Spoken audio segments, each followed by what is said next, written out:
Welcome back, ladies and gentlemen. Wherever you're watching us from, I would like to welcome you to episode 2, season 2 of the Hard Zone. And I would like to take this time to encourage you to engage the program and to share the program. Follow us on YouTube and Facebook. My name is Derek Yale, and tonight we have a very good program coming up for you. We will have a special guest, and let me take this time also, if you're in the diaspora, especially the US, last week you celebrated Thanksgiving, and I would like to say I hope you had a lot to be thankful for. And here at the Liberia Radio and Television Network, one of the things we're very thankful for is your continuous support in helping us to forward this program, The Hard Zone, where here we give you real talk, no gimmick, no fluff, just real talk on the Hard Zone. So we hope you have a lot of things to be thankful for. We hope you spend quality time with your friends and family. And also, if you're in Liberia, we hope you had a good holiday celebrating the birthday of William V. Stutman. And we hope you had a fantastic time celebrating that holiday in Liberia. And as far as current event is concerned on this show, we usually open up with current events. We would like to draw your attention to the biggest news, especially in the sports world, that is the FIFA World Cup. As of now, 10 teams have qualified to the knockout stage of the FIFA World Cup. And one of those teams is Africa own pride. Senegal made it to the Wow. knockout stage of the World Cup. And also, in our own diaspora in the US, we have the groundbreaking of the Africa Time under the umbrella of ACANA, the African Cultural Alliance of North America, received on Black Friday a $9 million state grant, adding to funds that will support the development of Africa Time in Southwest Philadelphia. If you have visited Philadelphia, I'm pretty sure you have somehow visited Chinatown. So very soon there will be one of its own Africa Time in Philadelphia, in Southwest Philadelphia. That's it for current event in the diaspora. In Liberia, current event would like to. It was reported on Sunday, November 27, 2022, that Finance Minister Samuel Twe and his wife, along with several others, were involved in a tragic motor accident while en route from Lofa County after attending the graduation ceremony of the Lofa County Community College, where the minister served as commencement speaker. We would like to wish the minister a speedy recovery. But it was also reported that the minister and his wife flew to Turkey for advanced medical treatment, leaving behind the driver and others that were injured in the accident. And one of the biggest news in Liberia is President George Manneh Weah extending his stay away from the country. So that's it for the current events in Liberia. And so at this time, this program today we will feature a special guest, a professor, a counselor, a long-time human rights advocate, a presidential hopeful in no other person but Tiawan Saye Gongloe. I would like to introduce Tiawan Saye Gongloe to the screen and as well as my panelist. Counselor Tiawan Saye Gongloe, welcome to the Horizon. Unmute.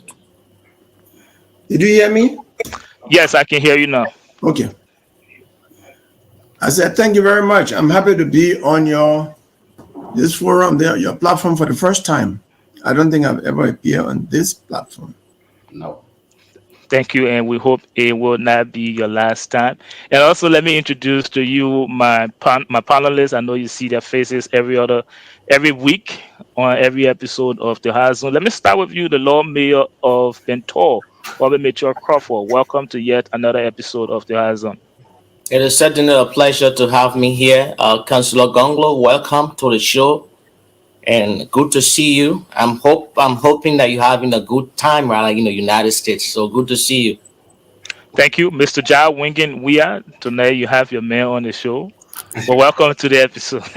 Welcome to another episode. Thank you for this opportunity. I'm happy that the councillor himself here, so that those who have been questioning me to listen to himself.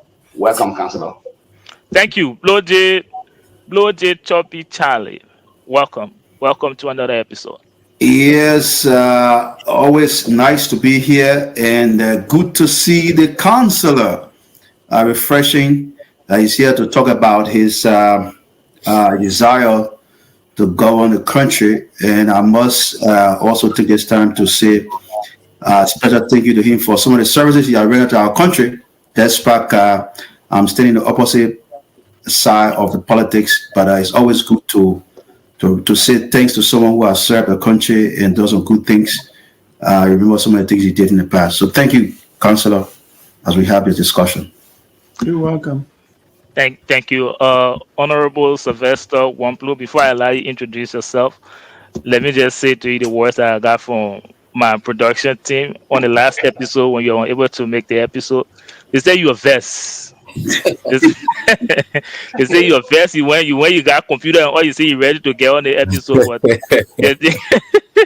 you're ready to get on the show. But welcome. It's good to have you, brother. Welcome to the Horizon.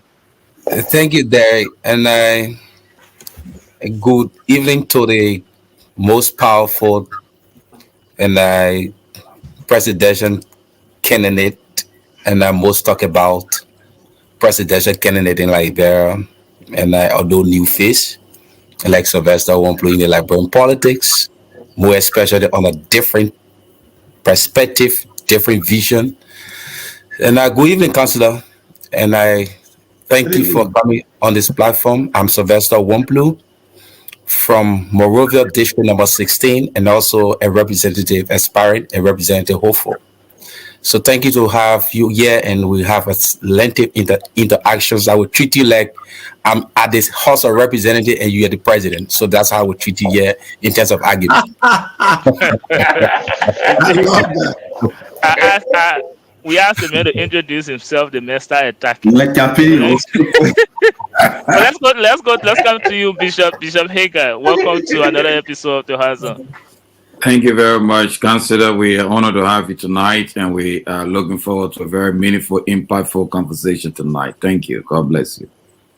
Thank you. Thanks to all of you guys for the introduction. And just to lay things out before we take a break, continue to engage the program. Leave us your opinion in the comment section. Of course, leave us questions, feedback on whatever issues you're having with the program. You're enjoying it, tell us. If you're not, tell us. We will improve it for you. And continue to follow the Lrtn live on Facebook and follow us on YouTube as well.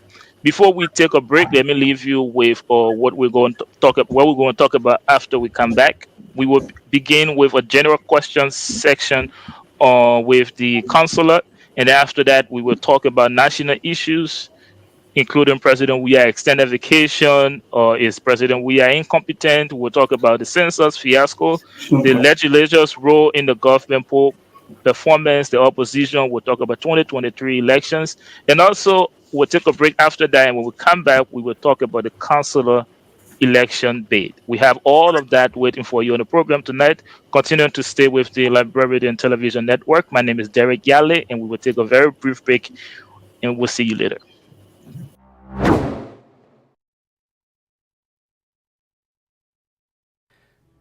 Hey there. Many Liberians are members of social clubs, 501c NGOs, and school alumni. Many Liberians are trying to open their own 501c NGOs, home care agencies, and social clubs. Does your organization have a professional website? Does your web platform have the right wording and content to attract grants? Hopefully you're not running your organization only through social media. There's a more professional route.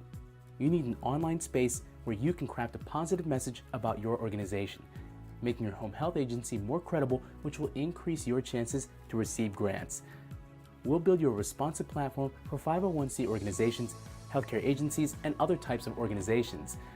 We'll provide you with full website maintenance, membership sign-in, private charts, Facebook and WhatsApp integration, live video feed for all your meetings and special occasions, a dashboard for members to see all the activities, and email and text auto reminders for meetings.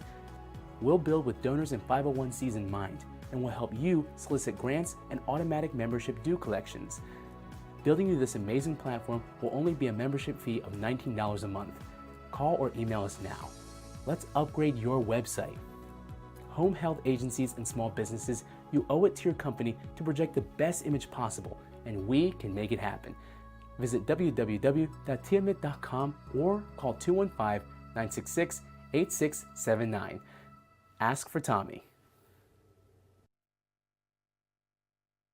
Welcome back, ladies and gentlemen, wherever you're watching us from. My name is Derek Yale, and you're watching the Hard Zone on the Liberia Radio and Television Network. We have with us tonight the Councillor Tiawan Gongloe, presidential hopeful for the election in 2023. Let me welcome our panelists back and our guest to the screen, and we will get this segment rolling with general questions to the councillor. Let me get the ball rolling to you, Councillor. First of all, you're in the States. Let me say welcome to the United States. I would like to ask you a very general question. How's your state been so far in the U.S.? Fine, it's been hectic. I arrived, first I came from Nimba on a tour of Nimba, and after 2 nights I was in the United States. I slept one night, and the next night I was on my way to San Francisco to deliver a paper on Liberia past, present, and the future at the San Francisco University. And then after that, 2 days later, I was invited to watch the Warriors and Knicks game. And then I was pleasantly surprised that they gave their T-shirts, Warrior T-shirts, and they had my name on the big screen. Welcome to San Francisco, Councillor Tiawan Saye Gongloe, presidential candidate of Liberia. That is really nice. So I felt good that they put a presidential candidate of Liberia name up there. That was my first time watching any NBA game. I was just about to ask you whether you're a fan of that. No, my first time. Okay. Fortunately, so now I have a team in America that's Warriors because they won that night, and they are the champion for now. So they are your team officially. That's my team now because I didn't have the team honored me. Yeah. They took me to the stadium. I didn't pay, and they took care of me and put my name up there. Mm-hmm. And one Liberian saw it there, and they were motivated, and that was a vote for me. So I was promoted. So I'm grateful to them for that. That is really nice, and I'm glad you're having fun while you are here. But let's go to you, Blue J Choppy Charlie, and get us going with your general question to the councillor. Well, again, have listened to, or maybe not all, but heard some of the things the councillor has been saying. And central to his presidential campaign, the fact that Liberia must be governed based on the rule of law and sweeping corruption. So I was interested if you could expound on what he means by the rule of law and corruption. Okay, rule of law begins with, first, governance by rule of law. All segments of our government, all sectors of our government are governed by law. The mining sector, the forestry sector, every sector, even the city of Benson Bay or the city of Monrovia, they are all governed, they are all based on law. They were created by law, and the acts creating them stated their functions and the limitations of their power. Now, generally, for rule of law, police. When you enter the United States, you meet immigration. Immigration Act, probably your papers are not correct, you will not enter America. When you enter America, the number one government personnel that is respected in the United States is the police. That's how you start rule of law. And I want the same thing to happen in my country. Here in the United States, if a janitor is giving $50 ticket for a traffic offense, if a senator commits the same traffic offense, he gets the same value of ticket. Everyone is under the law, and the law is above everyone. That does not happen in Liberia, because as a government official, I'll take telephone and call police officer, and my interest. Don't do this. You cannot have rule of law when there's selective enforcement of the law. So, and then the independence of the judiciary. Those are the two major areas.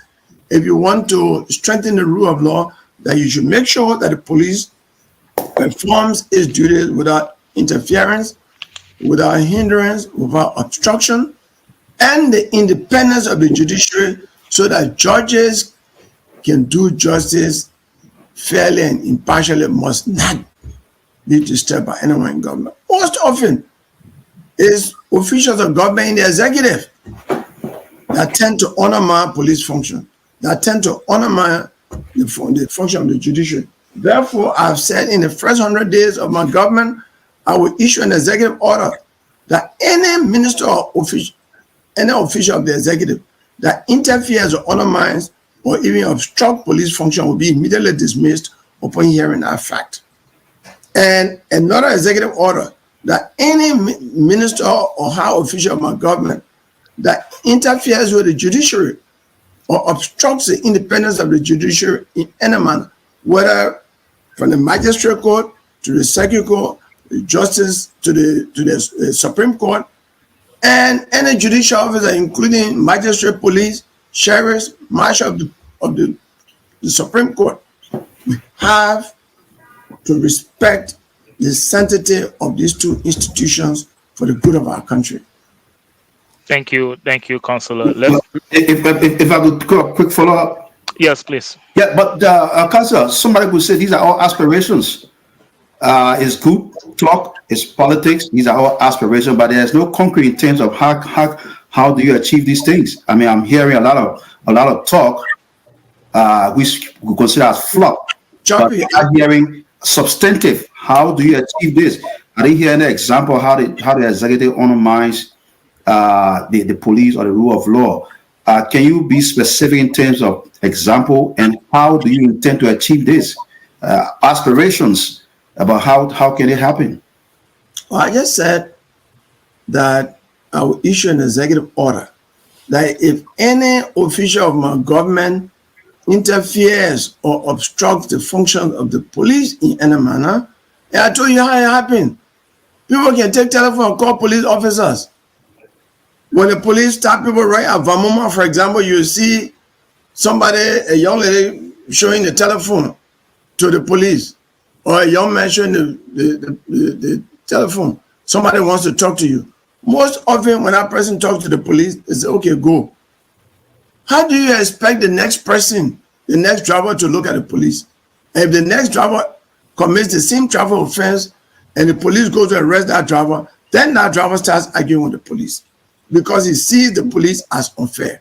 Therefore, I have said I will issue an executive order that any minister in my government or any high official of government that interferes with the police in that way will be dismissed immediately. Then you don't enjoy the pleasure of the president, because you serve in government based on the will and pleasure of the president.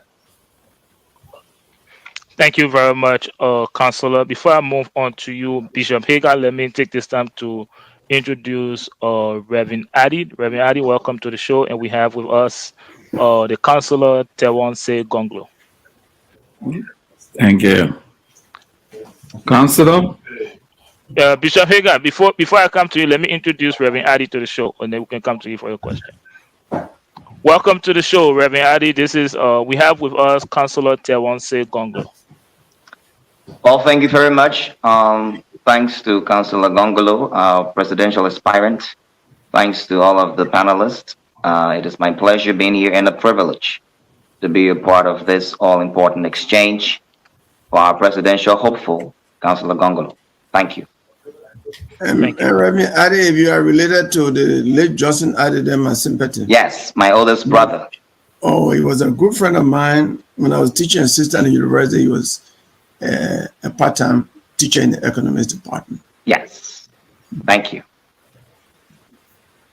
Thank you. Thank you, guys. Before I go to you, Bishop Hager, hey, let me caution all of you panelists. We have a segment dedicated to talk about Councillor Tiawan Saye Gongloe elections are planned for the country, and we have that the final portion of this show just to talk about that. So tailor your question in a way that we will not get into that before we actually get to that segment. Let's go to you, Bishop Hager. Thank you very much, Councillor. Thank you for coming, and we are glad to have you on this platform. Who is Tiawan Gongloe? I know there are a lot of things said about you as a renowned civil rights advocate, the poor people lawyer. But we just want to know today, who is Tiawan Gongloe? I'm a religious person, and I really want to know you as a person, the family. I mean, those kind of issues very interesting to me. Who is Tiawan Gongloe? So let me get to that. I'm a Christian, and I'm married, and I have 3 children. So let's satisfy that one. Okay. I grew up in a village from a very humble background. My father was a village school teacher. My mother, a lay evangelist, May Baptist woman, very devoted May Baptist woman. She's in heaven now, so I call her my angel. You know, and then some of the evidence of being from a humble family, when I was in school in Tapeta, they used to call me 4 cents kerosene. I like to mention that part because my uncle was in the 8th grade and were selling kerosene. That time, 1 gallon of gasoline, kerosene was 50 cents. So everybody was selling kerosene 5 cents a snap. So my uncle said, let's say I own 4 cents a snap so that I could go fast. So I used to put the kerosene on my head and be going through the streets on top of that 4 cent kerosene. So for a long time, people knew me as 4 cent kerosene in Tapeta. Yeah. So I can understand when I see children selling in the street because I've been there before. And so I work on the farm. I know how to brush. You know, my father was a farmer.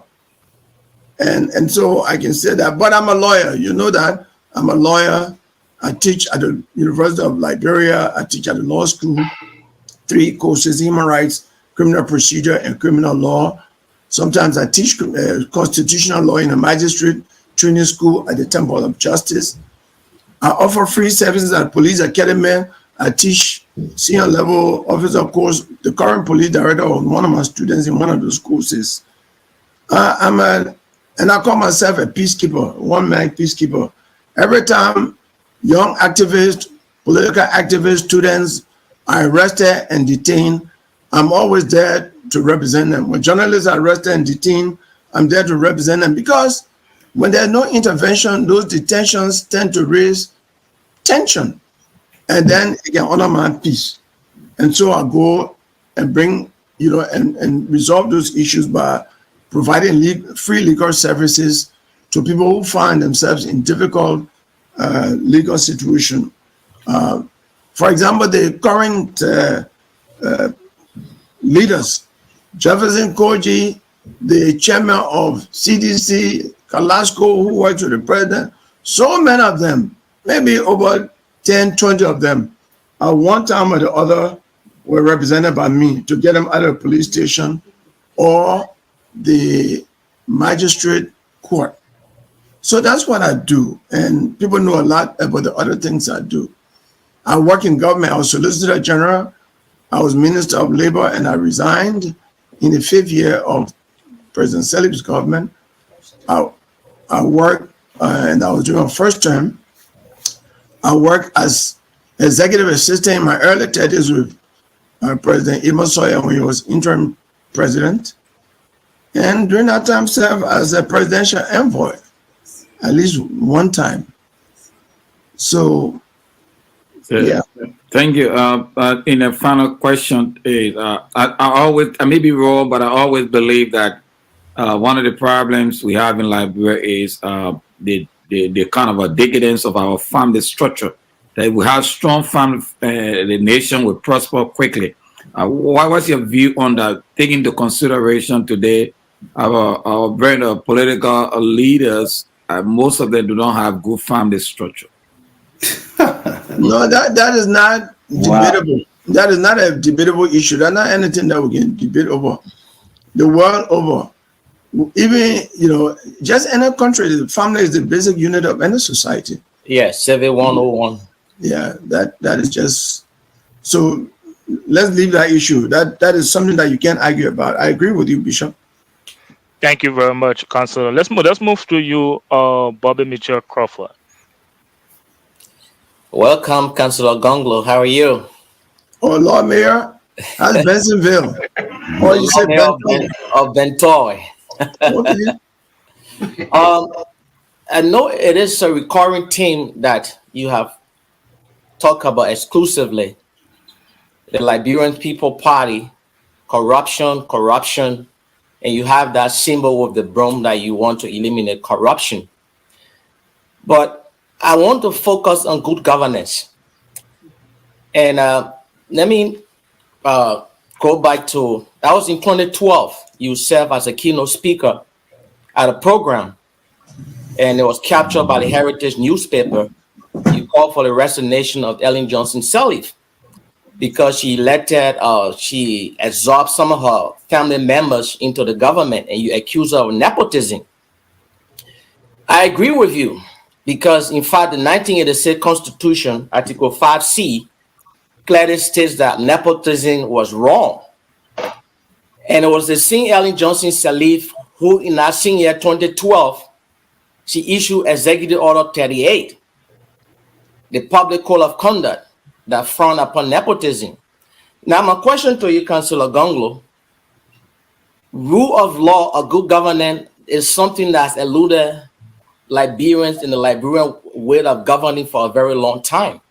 And I'll pivot back to the TRC report, which clearly expressed that those that participated in the election, in the waging war on the Liberian people that decimated over 250,000 of our Liberian brothers and sisters, were not eligible to take part in any election or political process. But we're seeing the lack of the former president and other people that participated in the war, being in the government. And that also has to do with the residency clause that talk about 10 years you being in Liberia before you can contest the election. The people ignored that and went about contesting election. So I don't know how will a Gongloe administration go about making sure that good governance is a hallmark besides just corruption, something that you preach, which I think is a good thing, but good governance is something that I think you should look into. And how will you go about making sure that Liberians have that kind of a semblance of a good governance? I don't know if I'm making sense yet, but it's something that I think the Liberian people has alluded to for a long time, and it's something that whoever aspired to be president need to address. What's your take on that? You made perfect sense, and I couldn't agree with you more.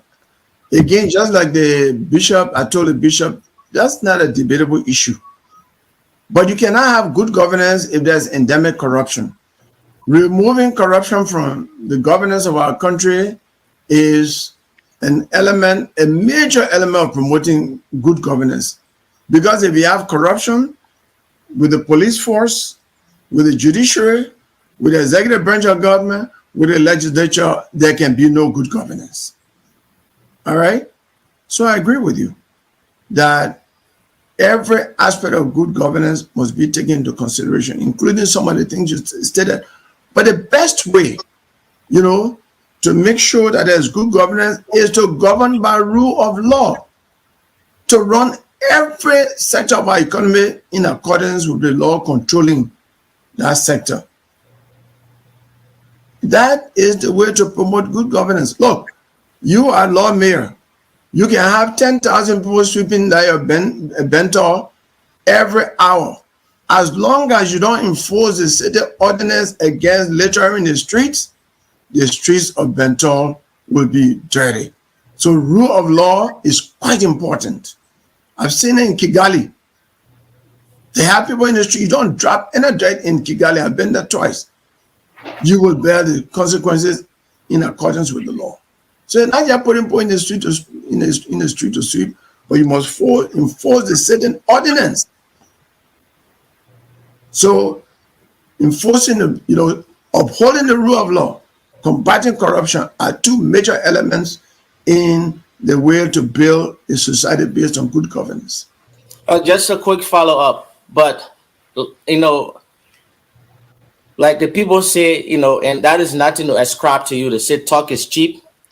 But we have things that are deeply entrenched in the Liberian political psyche, which I just alluded to. They would talk about, for example, right, she Ellen, in 2012 of that year issued Executive Order 38 that specifically talk about the public code of conduct of government officials, that front against nepotism. And here you see the president herself engaged in nepotism by appointing her son to one of the autonomous bureau of government. And this is a theme, a recurring theme that we see with most government, not just the Lrtn government. There are rules that are clearly expressed, the constitution, bylaws, and whatever regulation we have, but it is constantly violated. It is constantly ignored. What makes you think a Tiawan Gongloe government can write a different script? Because it seems to be a recurring theme. And I just talked about the TRC report that expressly say that those that participate in the Liberian civil conflict should not participate in holding public office. And yet they say you see scores of them that participated in the war are elected to public offices. The residency clause, public code of conduct, all of those things is being constantly ignored. So how we go about addressing that? It is deeply entrenched. The same people that you want to bring government, those are the same people that are violating those laws. So, Lord Mayor, that's the reason why you should campaign for me. Because I would be the first person in the history of Liberia to be a formally trained lawyer, graduated from law school, a law professor, someone who had been chief prosecutor in the country, solicitor general, and who has 34 years of practice of law to be your president. Because you seem to be quite interested in upholding the law. And no one in this election can do it better than me. And I have a track record for doing that. So I'm your candidate. Thank you. Thank you very much, Councillor Tiawan Gongloe. Before I come to you, Honorable Sylvester Wamblu, let me remind you guys, this is the general question segment of the show. So again, let us tailor our question to fit this segment of the show.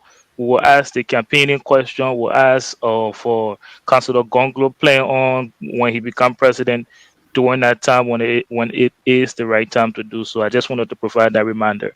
Let's come to you, Honorable Sylvester Wamblu.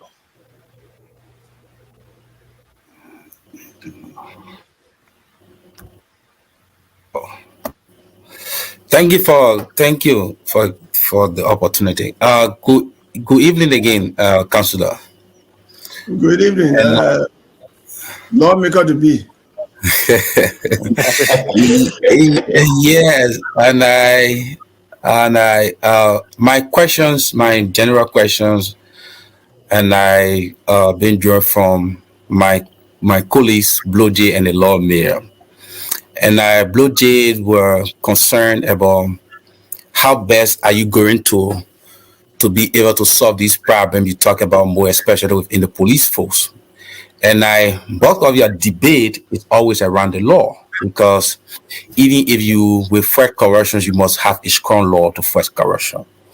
So my interest here has to do with the implementation part and the reform of the Liberia National Police that you made emphasis to. And right now, if you look in the street of Monrovia, you see that our police they are not equipped. And as I speak to you right now, I'm even sitting in fear because the police depot right by me in my community, and even if there's a crime, they will tell you that they are not equipped, so they cannot attend to any crime. So you talk about pushing the rule of law and to straighten up Liberia. What mechanism are you going to put into place to raise the necessary funding to reform our police and every security sector to make our country safe? But you already talked about the solution. We will make sure that the police will have the logistics, that they are well paid, and they have the operational funds to fund the various operations. They have enough gasoline, they can move. They don't have to do like they are doing right near the police station. When you bring a case and they say can't register your case, that is corruption right there. If you don't register your case, nobody cares about that, and there's no law that says that. There's no law or rule or regulation that says that citizens who come to complain should register. So we'll remove that, and we'll monitor the police for misconduct. People will be suspended, they will be dismissed. We'll make sure that the professional standard division of the police works well. You know, I know the police so well because I teach at the police academy once in a while. But more than that, I was Solicitor General, and the police know when I was Solicitor General, we took actions. You know, people knew. And then, as president of the bar, I was chairman of the Civilian Complaint Review Board. You know, Civilian Police Complaint Review Board. So I know that. I know so much about the police. I know how to deal with it. You have to pay the police properly, give them logistics, and when they retire, give them good retirement benefits. I've been lawyer for police who say, whole year they have not paid our pension, they retire, but we're not getting pension. You know, so no. If you are president and you can't take care of the police, then you don't want rule of law to exist in your country. And as the first lawyer president of Liberia, that's what I would do. Thank you, Councillor. Yeah. I hope I didn't interrupt you. Let's come to you, Mr. Ja Winkin. We are actually wanted to skip you today, so but I'll come to you. Go ahead with your general question. You don't want conflict of interest, right? Right. I was trying to skip it. Go ahead. I'm going to ask you, Councillor, the same question I've been asking people that I've been talking to vote for you. First, from the Ministry of Justice to other people who believe that there are some group of people in Jamestown here in North Dakota, and one lady told me, say, look, Councillor Gongloe is from Nimba. It was Nimba people and Crown people that brought away in Liberia. Then the other friends say, well, from Justice Ministry say, well, Councillor Gongloe will stop all our chopping. So my question to you, how are you going to convince people who have that mindset that strict rule of law will stop their chopping? And how will you convince people who believe that because he's from Nimba, so basically that is a problem? What do you say to them? Well, that is not a problem. I'm a reconciler. As I speak to you, I have a name from Grand Judah. My name is Pulion. That was given to me by Crown people from Paulstown. I've been to Maryland, and my name is Wamo in Maryland. In Puja home, Cape Makande, our name Tonia. So I'm a nationally accepted person. That person who is talking is beyond time. He's not. He doesn't. Councillor Gongloe is the name. Councillor Gongloe is a household name for good reasons all over Liberia. Places I go, people tell me things I've done for them. I don't even remember. But I stay within the confines of the law. And I think that is the way to protect the rights of all Liberian citizens. Well, I'm the only Liberian who won an international human rights award given by Human Rights Watch for the work I do. You know, so that person should not have fear. They should talk to people at justice that I work with. I believe in rule of law, and I manifested by my action. I show it. I believe in leading by example. And it is true that chopping will stop. But you know, when few people chop and the rest of the country suffer, then gradually you are bringing conflict. That is what led us to coup d'etat. That is what led us to 14 years of civil conflict that got our country way behind. Let us forget about the chopping and let us put everything in the treasury for everybody, you know, so that government can have enough money to protect us and to provide all of the resources. To provide all of the things that we need to provide the social welfare of the Liberian people for every Liberian. Health services, education, good road network, electricity, everything, housing. We can't do it by allowing chopping. Thank you so much, Councillor. Let's come to you, Reverend Addy. As the Councillor, your general question. Yes, hi, Counselor.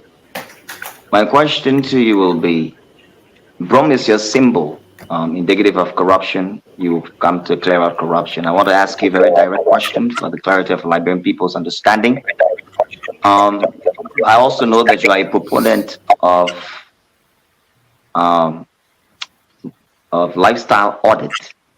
Do you plan to audit the governments of that of George Weah and President Sirleaf, former President Sirleaf, should you come to power in your first 100 days? Well, I believe it was on the other network that I was on before. I said that when I come to power, I will set up a commission of inquiry to look into everything, mysterious deaths, issues of corruption, in order to advise me on how to proceed. Those who should be prosecuted based upon the recommendation that will come from that commission inquiry will definitely be prosecuted. But I'll put a team of lawyers and other people, investigators, on a commission inquiry to look into all of those issues. And believe me, no stone will be left unturned. So when you say all of the institution, how far back are you going? Are you auditing Madam Sirleaf's administration? As far as the law permits. Because they have statute of limitation for certain crimes. I'm a lawyer, so I can't go beyond what the law. I'm saying I will govern by the rule of law. So I'll go as far as the law permits. All right. So from what I'm hearing from you is you will audit the administrations of former Madam Sirleaf and that of George Weah, should you become president. I just say as far as the law permits, I would do what the law permits. On our criminal procedure law, some crimes that 1 year, if you don't prosecute, some that 3 years, some that 5 years. So, based on, I don't want to be prejudicial. And I don't want to, so we will look at, the commission inquiry will be composed of lawyers and seasoned investigators, and they were advised on who should be prosecuted in keeping with the law. Well, Councillor, when it comes to malfeasance and grabs by public official, there's no statute of limitation, though, especially when we appointed public official. No, you come from Bensonville. The man next door to you, Clementia Uri, was indicted, and the case was dismissed because the statute of limitation had run. Was he not a public official? So no, that's not an exception. Thank you, Councillor. We're still in the. All right, so my last and final question is, as a lawyer, you're quite familiar with transitional justice. Is your answer also going to be, as far as the law permits, when it comes to war crimes, crimes against humanity? There's no statute of limitation. Okay, that's what I teach at the law school. I teach human rights law and go to humanitarian law. There's no statute of limitation for crimes against humanity and war crimes. Correct. So that being said, should you become president of Liberia, Liberians can trust you to implement war and economic crimes court? Every law on our books. I've told you there will be no stone unturned. And I'm a drafter of the current bill before the legislature, the War and Economic Crimes bill. I cannot walk away from what I've done in the past. What was wrong yesterday is wrong today, and I will make sure that I correct all wrongs. There will be no exception. I keep saying that. Thank you. Thank you, Reverend Addy, and we're still on the general question segment of the Hard Zone. And just to ask you another general question, Councillor, how much did you spend on your entire trip, and how many delegates did you come with here? I'm just kidding. That's not my question. No, but on a, I can tell you, my supporters like you. Bought my ticket. Wait, you said like me? Yeah. I haven't declared my support for you. All of you on this network are people who believe that a better Liberia is possible, and we should have a better Liberia. You're No one right. can say you don't want a better Liberia. That is Based true. on that, you are all my supporters because I'm the one that is talking about a better Liberia being possible. I see where you're going. That's presumptuous. Mr. Moderator, Yes, go ahead. Mr. No, Moderator, Well, I can want to I see take one 30 person who is seconds? against a better Liberia. Put up your hand there. I know you. If you are No, against a no, better wait, we're Liberia, not against, but we haven't declared our support for Tiawan Gongloe yet. So, but go well, ahead, Remy. I'm the only candidate talking about better Liberia being possible. But Go ahead, Remy Adi. no. Mr. Moderator, in the history of Liberia, we often set up commissions that tend to delay prosecutions of people. Can you tell the Liberian people, like, when do you intend to set up this commission? And in your first 100 days of your presidency, and how soon will you give them a That's a yes, deadline to yes. come back to you with individuals that need to be Yes. given due process? In the first 100 days. In fact, I want to do that in the first month of being in office. Thank you. Thank you. okay, can I? Now, I got an inquiry. let me ask the counselor or general question. You have done a lot of good works. Most of the people that I know that have sat under you in the University of Liberia said a lot of good things about you. And even one of our panelists even started the entire segment by thanking you for the work you've done. And also, you have maintained a career of no corruption. You live with integrity and honesty. And you've done it in a country that is known to have a system that is one of the most corrupt, if not in Africa, in the world. My question to you, Councillor Gongloe, what inspired you to carry yourself as you do, to have that clean record? You know, my mother, I said, was a male Baptist, and she used to teach us the Bible every day. And one of the things she said, the 10 Commandments, thou shalt not steal. The other thing she told me that keeps me to be humble is that when you go in a gathering, sit at the back, and then someone will bring you in front. I have been that way. I was well trained by my parents. Then I went to Catholic school for the Tipo. No, let me give credit to my uncle Gabriel Gongloe that I live with. He really was a disciplinarian and would not let me do anything wrong. And then I went to Father Tipo, St. Francis interpreter, from there to St. Mary's. You know, maybe you're too young to know how rigorous Father Tipo was and how rigorous Bishop Francis, then Father Francis was. So these are the people that put certain values in me that can't leave me. And then I went to University of Liberia, joined the Student Unification Party. We were talking about love of country. And I remember Moja.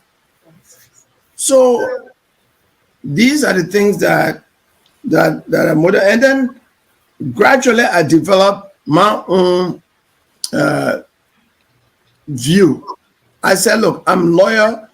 Who I am? I said, I am loyal to two C's, my country and my conscience.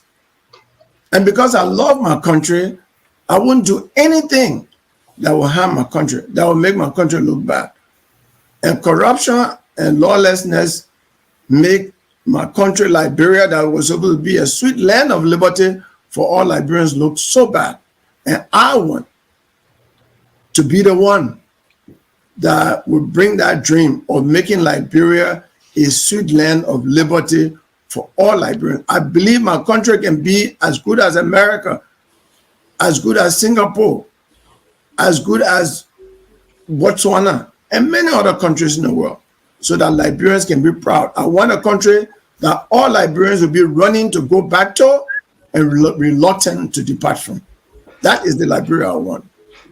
Thank you very much, Councillor Gongloe. And I will take two more questions, but you guys got to make it a general question. Yeah, I'll go right up here with a general question. Go ahead, Bishop. Gongloe, thank you. I thought I signaled earlier. I will come to you, Bloji, I promise. I signaled too. Okay, Bloji, Thank you for thank you for Don't give question to Ja Winking. So that's go ahead. Let's protect the bishop. Let's go ahead, man. well, thank you so much, Councillor, first. for your patriotism and your love for country.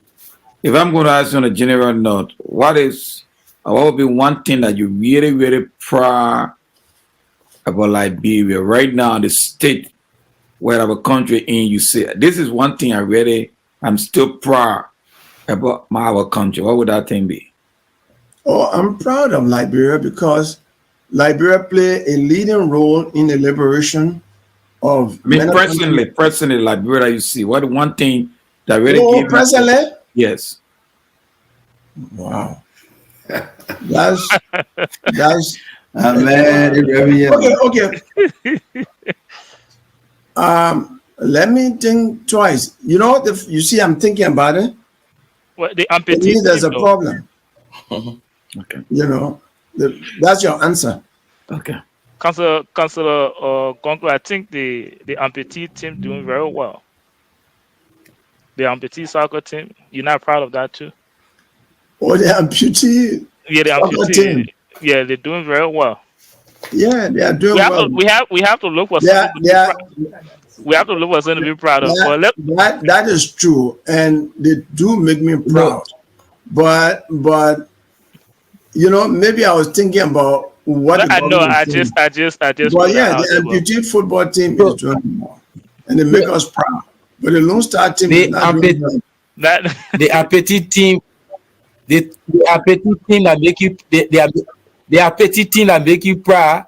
And there were 22 persons that went for the World Cup, but the bus that went for them at the airport was 60-seater bus. So what the other group said that the team you're proud of? Let's go to 60-seater bus go for 22 players. Again, that government defaults. That won't come to the. But the team itself is doing well. I know, right? But let's go to you. You know what? Let me go to Blowjay before Bobby. Go ahead, Blowjay. Okay, all right, good. So let me just prefix my question. Councillor, I heard you talking about, and I mean, I'm not trying to bust a bubble here or take something away from you, but I heard you talking about being the first Liberian lawyer. I thought E.J. Rohr, President E.J. Rohr was the first Liberian lawyer president. I saw maybe you want to check that historical records. But he was a lawyer and a president. He became. But here's my question, Councillor. No, I want to deal with that issue. Yeah, educated. Okay, you deal with. I said trained lawyer, law school graduate. All the people are apprentices, man. E.J. Rohr, okay, but I was you wanted me? E.J. Rohr was a businessman in New Jersey and came to do business in Liberia. Later on, yeah, but he was a lawyer. He learned law by anyway, at least we want to settle that at least we had a lawyer president in the past. But here's my question, Councillor.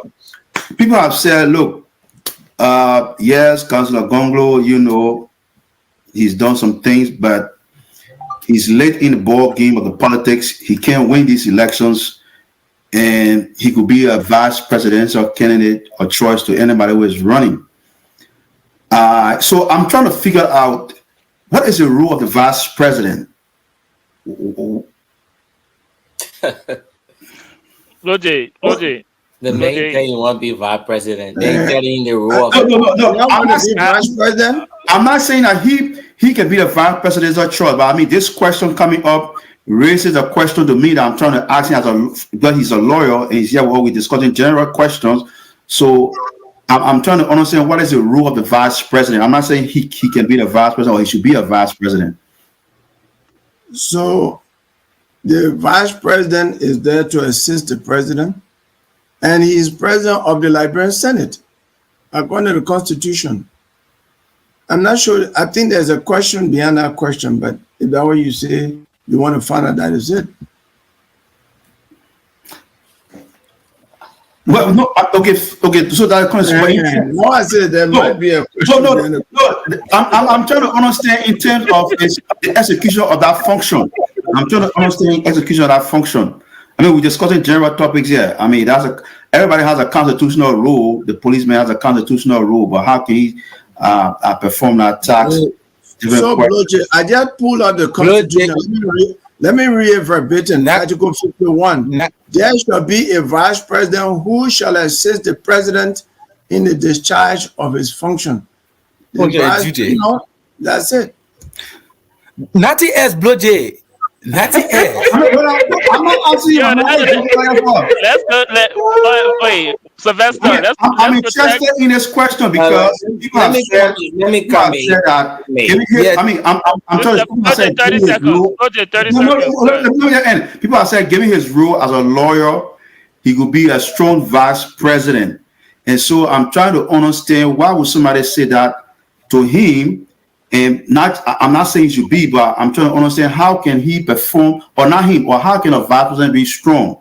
You know, if somebody is saying, oh, Gongo can be a good vice president, how can a vice president be good? Or how can a vice president help to influence public policy in a better way? That's what I'm trying to understand. Besides assisting the president, he controls the Senate. So how can a vice president perform in a way that can assist the government or assist public policy? That's why if somebody say he can be, so I'm really trying to understand that. I'm one of those. Sylvester, Yeah. Honorable Mr. Wamblu, let's protect Blue Jay and allow the guests to answer the question. Thank you. Councillor. You know, I just read from the Constitution that the role of the vice president is to assist the president and to serve as president of the Liberian Senate. How the vice president can be strong, I don't know. I've not been a vice president before. I've not worked with a vice president. I work with a president. So those who are speaking to you about vice president are the ones that are the proper persons to answer that question. Thank you, Councillor. Let's go to you, Bobby Mitchell Crawford. All right, let's do some high zoom here. Councillor, so you say you serve as Labour Minister on an Lrtn government, right, for the first 5 years, just 1 year before her first term was over, right? That is true. I served for 1.5 years. Oh, 1.5 years Labour Minister. Yeah, but I was Solicitor General for 3.5 years. Oh, okay. That's roughing your crosshair. So, were you part of during your tenure as Labour Minister, right? We all know that in 1926, just to give a little historical, background, Firestone came to Liberia. Whatever the negotiator was biased to the Liberian people and their unfair labor practices. We all know that. So when Lrtn government came in, besides the $5 billion direct foreign investment, there are a couple of concession agreements that they wanted to revisit. And prominent among them was the Firestone whole agreement. Was there your tenure at that time that concession agreement was visited? And what did you do in your capacity as Labour Minister to have a sway that would benefit the Liberian people, or as Solicitor General? You know, when I was Solicitor General, yeah, I was put on the first delegation of government officials that came to review the Metal Steel Agreement in New York. I was an acting Minister of Justice because a minister had not been appointed. I thought I was doing my work. I was really rigorous with the Metal Steel people. When we got back, my name was deleted from the Metal Steel negotiation. I didn't come on the last two trips. My name was on the Firestone, not delegation, but a group to review and renegotiate the Firestone agreement. My name was deleted. My name was on the maritime thing with the LISCA. It was deleted. So I did not participate in those negotiations. Okay. Because they felt that my position was seen to be unreasonable at the time, but I thought that I was acting in the interest of the Liberian people. I don't regret that my name was taken off. My name was taken off those delegations. So you were part of the government, and the lead councillor was Councillor Vernon Sherman, a card-carrying member of Unity Party at that time, and he was the lead councillor for Firestone. That in itself is a conflict of interest. And you were part of the Unity Party, I want to believe too, or you were just an independent person working in Lrtn government? I have never been a part of the Unity Party. Okay, that's fine. But did you talk about the conflict of interest that Vernon Sherman had? He being a card-carrying member of the Unity Party, and he was serving as the lead councillor for Firestone in the negotiation. Well, perhaps if I'd been at that meeting, I would have raised the issue. Okay. But Thank yeah, you, thank you, Counselor. And if you're watching us, comment your opinion on the show in the comment section, and continue to follow the Liberia Radio and Television right. Network. That's it for the general question segment of the Hard Zone. We will take a No, very brief break, and when we come back, And we will get but I didn't into. want to say a word because you said this would be free. We could intervene anytime. Let me clarify because there are lawyers who are listening. Okay. Ivani Sharma was a card carrying member of Unity Party, but he was not in the government at the time. Yeah. So if you are in government, if you was a justice ministry or holding any government function, right? But quite, one time I saw Vani and said, "Oh, you honor money your own government because you need negotiation, you can be talking about reducing taxes and all that kind of thing." But that is an issue for Unity Party. That was an issue for Unity Party to say, you know what, you can't be our chairman. Exactly. It's not an issue for government. Thank you very much, Counselor and Honorable Senior, Sylvester Wamplu. For due to time, we don't have any more time to take any more question okay. on this general question segment, and But you are even going to the specifics, so I don't know what is left. You gotta let the woman go sleep early. yeah, but let's take a break. When we come back, we will get into our discussion on national issues. Okay. This is the Liberia Radio and Television Network, and this is the Hot Zone. My name is Derek Galley. See you after the break.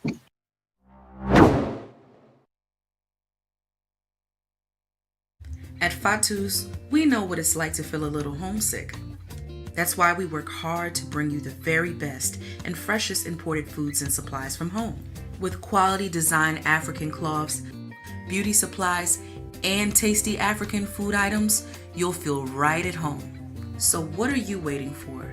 Stop by Fatu's African International Market for all of your household and family needs. See you soon. Welcome back, ladies and gentlemen, wherever you're watching us from. My name is Derek Yali, and this is the Liberia Radio and Television Network, bringing to you another episode of the Hard Zone, episode 2 of season 2 of the Hard Zone. And tonight we have the privilege of having with us a longtime civil rights advocate, a professor and counselor at law, and presidential hopeful, Tiawan Saye Gongloe. Let's have our panelists back on the screen as we talk about Councillor Tiawan Gongloe election bid. Is Professor Tiawan Gongloe the seventh and transformational leader Liberia needs? Is he the guy to unseat President Weah come 2023? Let's have a discussion on that. And let me begin by asking the councillor this very specific question on the elections. How is the current administration preparing for the elections come 2023? Let me start up with that. I don't think the preparation is the way it should be. By this time, actually, there should have been census so that we know the constituencies, the new constituencies, and the constituencies have to be demarcated so that those who want to run, like Honorable Sylvester Wamplu, can know where he will run. Because sometimes when the constituencies are demarcated, long after you spend your time somewhere else, that can cause you to lose. And the whole process is behind. There are many things happening that should have happened 2 years ago. They should have done. You cannot do voter registration without doing census. And the census itself is not being properly done. So I don't think that we have a credible data to work with. That besides the fact that the Elections Commission is virtually a CDC commission. So there's big question mark over the credibility of the Elections Commission itself. You heard me, if you follow in Liberia, I called one time for the removal of the chairman because she was caught in conflict of interest, awarding contracts to her brothers and all of that. And the president ignored that. the election is so important in our country because bad elections or suspicion over elections have caused our nation to suffer. Even the 14-year civil conflict was based on the fact that we had doubt over the result of the 1985 elections. That is what made some people to get into conflict. Thank you, Councillor. Now, just to stay with you on what you just mentioned before I move to the next panelist. With all of the issues you just mentioned, the census fiasco, and you mentioned that the process leading up to the elections is behind, but you will still be running come 2023. Can you tell our audience, if the government does not improve these processes leading up to the elections, why will you still continue your elections day and will you trust the process? Well, that's something that affects all of the political parties that are running. We'll think through it and we'll take an action that makes sense. But let me say this, that the voters' roll, for example, had problem, but Darius Dillon ran a good campaign and made sure that there were poll watchers everywhere in every polling station in Monserrate County, because most of the cheating, in fact, the real cheating is done at the ballot box. So you have to have poll watchers everywhere so that the people who vote, the results reflect the true intention of the voters. So we will put a lot of time into getting credible poll watchers to be everywhere. Thank you, Councillor. Let me move to you, Blue J Choppy Charlie. I'm not going to make that error today before your name. Yes, we're talking about Councillor Gongloe election bid and also we're course of national issues. But go ahead and ask the councillor your question, Blue J Choppy Charlie. Okay, but I heard him talk about new constituency. So my question to you, Councillor, and if assuming that the query with the censor was not happening now, are you suggesting or are you in support of increasing the constituency, adding more constituency to the country? And then you could also tell us about what you mean by CDC commissions. What are you talking about? Okay, let me say this. The vice chairman of the commission was a registered seditious before going there. The current chairman of the elections commission was someone recommended by President Weah when he was still senator, in fact, by CDC, that they were comfortable with. I don't want to go to all of the details, but that is an issue that is not debatable. Everybody in the process knows that, seditious themselves know that. So let's not debate it. That is what I mean, that they are largely seditious. They were recommended and placed there by the CDC government based on a relationship with their party, with the CDC. But yeah, so that's basically on the issue of constituency can only be increased or reduced based on the result of the census. So you can't just go and increase constituency or reduce it. Okay? Yeah, but my question to you is, you talk about new constituency. I'm saying that, and I think your commentary presume that there will be increased population if a census was done, which is obvious, because since the last census 10 years, I mean, naturally more than 10 years, oh. Yeah, more than 10 years, in fact. So naturally there have been more birth, so the population will increase or should increase. So my question to you, because you talk about new constitution for other people who will contest, my question to you is that, are you supporting or do you want more constituencies? No, Bloje, please understand this. And constituency increment or reduction is a statistical issue. If the census shows that, in one county, the population has moved to another county. Maybe there was a gold rush and a lot of people left one county and went to another county. Then the number of constituencies in that county may be reduced based on the census result, because the Constitution says every 20,000 Liberians are entitled to representation in the legislature, and they constitute a constituency. So census could show that in one county the last time there were maybe 60,000 people, which means they are entitled to they should have 3 constituencies and therefore 3 representatives in the county. But what if the new census shows that there are 100,000 people now living in our country?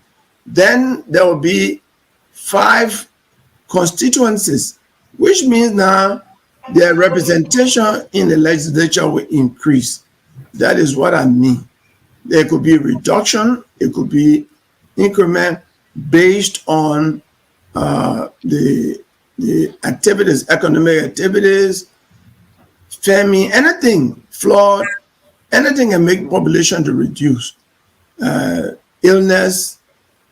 So that's what I'm saying, that if you campaign now based on the constituencies that exist, and then a census is conducted, and they find out that the constituency that you're campaigning in does not exist anymore, and they demarcate, and you have your place is in another constituency, and maybe in that there are only 2 towns, that 2 or 3 towns that are in our constituency, although you campaign in 20 towns, then you could be affected. That's what I'm saying. Thank you, Councillor. Let's come to you, Mr. Jai Winkin. And guys, let's keep our question brief and to the point. Okay, Councillor, I want to ask you about, I saw you were in Minnesota during the lunch, and I saw you in the kitchen serving the audience. And in our Liberian setting, our people in power, they see that to be disrespectful. Is that the kind of thing you want to teach Liberians, that when you are in power, you are a servant to the people? Yes. You see, I like the fact that there's bishop and there's also a reverend. Man, that was a really soft ball. You know, I just said Give it to me. You'll protect me now. Okay, let's go ahead. So, I see a reverend and a bishop. Jesus Christ was the best example. And as a Christian, I like to follow him. He washed the feet of his disciples. He didn't ask his disciples to wash his feet. I want to be a servant of the people. And I would demonstrate it every stage of the process. That is what I was showing, that I was serving the people rather than they serving me. Thank you. Leadership by example. Mahatma Gandhi said, be the change you want to see in the world. Thank you. Let's do some high zone now. Let's go to you, the Lord Mayor of Ventura, Bobby Mitchell Crawford. I know, right? Well, thank you so much, Councillor, for the educational constituency and the census, because this is a debate we had here a couple of weeks ago on one of our episodes. That one of our panelists said that the census exclusively for developmental purpose, and we told him that it had a political component to it. But that's another story for another time. Real quickly, I know there are several impediments when it comes to a fair election in Liberia, but one of the things that you mentioned, because you speak a lot around the Monrovia area, you are more concerned about the citizens not being conscientized, and that has to do with lack of education. You know, beside the tribal nature of our politics. And this is something that the Carter Center were trying to fill the gap. And to Amos Sawyer's credit, he founded the Center for Democratic Empowerment. So do you think people not being politically conscientized will continue to elect public officials who has nothing to offer them but total disaster? And how can we go about solving the whole issue of conscientizing the Liberian people and making them more aware of those political variables that affect their everyday daily lives? I like that question. You know, President Talbot, who came from that Benson VU said to Liberian people, and I was at the university at that time, he said there are three enemies of Liberia. He said poverty, ignorance, and disease. Then he concluded by saying the worst enemy of Liberia is ignorance. That is why awareness creation is quite important. On my trip in Bon County and Nimba County, I was telling the people, when census time come, when the time come for them to count people, don't go on the farm, don't go to market day, because when they count the people, maybe right now they join 4 or 5 districts and you got 1 representative. Maybe when they count people in your district will have enough people to have your own representative. And when you have your own representative, you will like it. They say, yeah. I said, then stay in town when they come to count people. Then I also said all the things I say that I will make sure that as president, there will be free education. Children will go to school from kindergarten to 12th grade free. They will have textbooks, they will have food, they will have everything. And that pregnant women will not pay hospital fee. Children under 5 will not pay hospital fee. Liberian people 65 years and above will not pay. I will put polo area in every county so that the roads can be maintained. We'll bring machines to help farmers to grow more rice in our country. All the things I say, y'all like it? They say, yeah. I said, then stay in town to register, because if you don't register, you will not vote for me. So on the trip, I was doing our voter education, but giving them reason why they should stay in town to vote, not just say stay in town to vote. You have to give them, and they like it. When you say, you put your own representative, you say, yeah, but then stay in town. Call your poll from Montebello and can be counted. So education is quite important. That is why under my administration, I will lay emphasis on total education. Education of the children, education of the adults, adult education. I'm an adult education expert. I was trained in Ethiopia in 1981. So we'll do adult education. Like the times I wonder, I will ask them, suppose your son send you text message from Monrovia and he say, "Pa, that's secret, don't show it to anybody." When you go and show your phone to someone, it says stay secret. They say no. I said, that's the reason why you have to learn to read and write. And they can be taught. So education is quite important, Lord Mayor. Thank you. Let's move to use Honorable Sylvester Wamplu. Your question, and if you have any follow-up from the previous question that were asked. Okay, and thank you again, Councillor. And my question will be around education. And I always get my points from the current issues on discussions. I have interest in education, and basically for the Liberian populations as a leader, I want to add a change of flavor to the Liberian educations in terms of empowering young people and the next generation. I'm saying that we should be able to add vocational training program to all public schools from 10th grade to 12th grade, to be able to give the next generation an opportunity to be empowered on the job market. So I sitting in the seat as a lawmaker, and I putting forth such an agenda before the House of Parliament, and reaching out your office as a president. How do you see such a bill? Does it make sense to our next generation, or what plans do you think that can be helpful to Liberians in that perspective? That plan, again, that's another non-debatable issue, because I agree with it. When we graduated from high school, our colleagues that graduated from BWI got jobs. And they got jobs and will come to LU when we're at LU. So it's good because they went to vocational school, they learn things on our colleagues from Top Maha.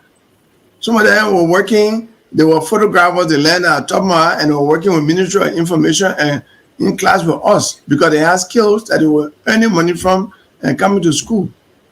Some of them were electricians, they were working at LEC and coming to school. So it's quite important. And it is in my plan. For example, I've said, look, we'll have vocational school in 15 counties for all the children riding motorcycles today. By the time you're 40 years old, you can't ride motorcycle again, but then you have a family to take care of.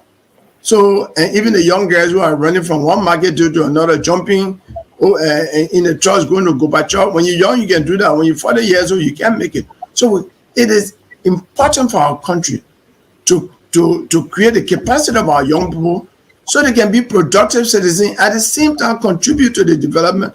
I mean, take care of themselves, contribute to the development of our country, and be able to take care of their family by earning money, by being self-employed or working for companies. Do you know, so now when the companies come, our Minister of Labor, they come, they say, we want yellow machine operator, one yellow machine mechanics. In one case, I told one company, they brought in Ghanaian, Nigerian, Togolese, and all the people to do a yellow machine operator. I said, I'm not signing this. I said, unless you go and advertise for 1 month. Do you know they advertised for 1 month and we couldn't get the skill sets that the people wanted? Because we are not training our people.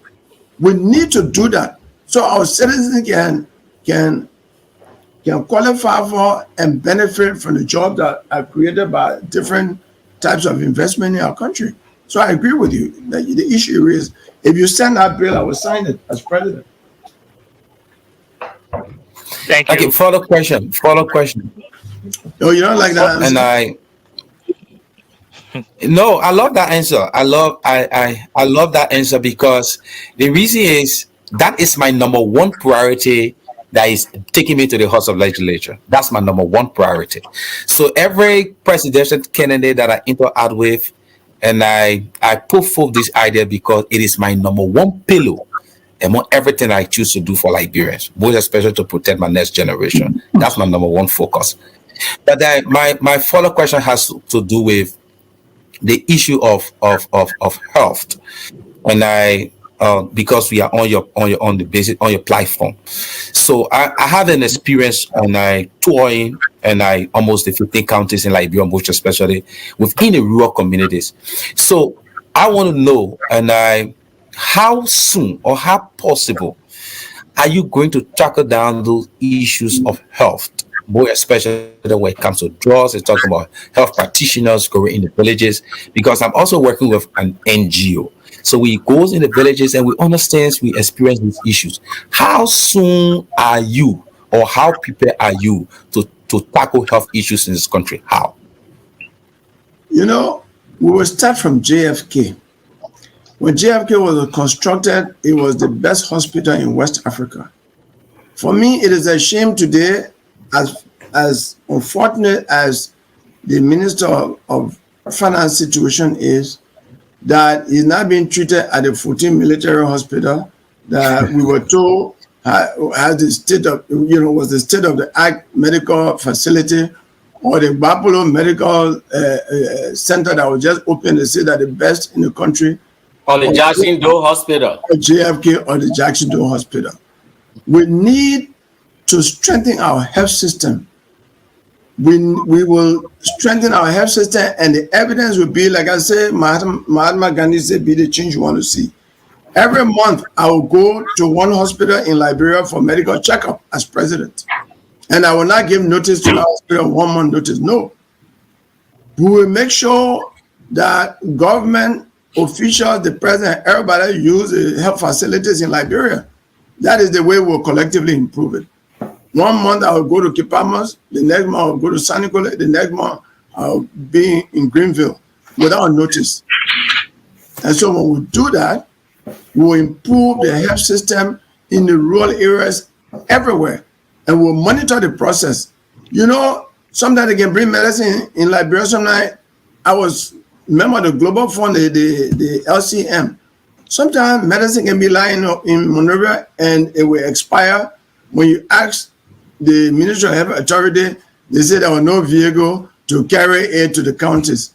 There will be monitoring of the process everywhere to make sure that people comply. And if you don't get the medicine to the people, if you misbehave as a nurse, if you misbehave as administrator, anything you do, there will be consequences. There will be suspension, there will be dismissals. There has to be consequences for people's action. If you steal drugs from the hospital, of course, you'll be charged with theft. The president will be lawyer now, so the law will be rigorously enforced. Thank you so much, Councillor Gongloe. Let's go to the bishop and Reverend added. You're If going to 10:30 now, getting to 2 hours now. we're about to close, we're about to close on this. Let's start with you, or Reverend Addy. Your question for Councilor Gonglo. Councilor Gonglo, I certainly do not question your educational expertise, experience in government, but I'm truly concerned about your electability. Has your campaign conducted any poll to survey the prospects of your electability consistent with Liberia's way of voting on popularity, tribe before institution? You know, I'm not going to tell you, but I'm not going to tell you strategies, but I can assure you that I will win this election first round by 65% based on my track record and my pronouncements and standing up for the Liberian people, which no candidate in this country,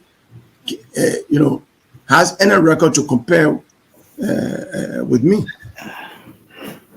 Awesome. My second question, just in case your prediction doesn't come to pass, just in case your prediction doesn't come to pass, do you have any prospect in mind as to whom you will collaborate with in the second round? I'm not talking about collaboration at this point, if there will be need for collaboration, because my records are stronger than all of the candidates in this race, and I'm going to win. As long as, Liberian people are trying to accept me as a politician from an advocate. Most of them prefer for me to remain an advocate, but as an easy job. I want to to get in the kitchen and cook. And as long as they get convinced about my new status as a politician, they will vote for me en masse. And I'll win the election. Thank you so much, Councilor Gonglo. Let's come to you, Bishop Hager, for your question. Well, thank you very much, Councilor Gongolo. I have two important questions for you. The first one have to do with, I know that you admire economic development in other countries like Rwanda, Botswana, but those countries do not have a strong democratic processes. Rwanda is a dictatorship, strong leadership.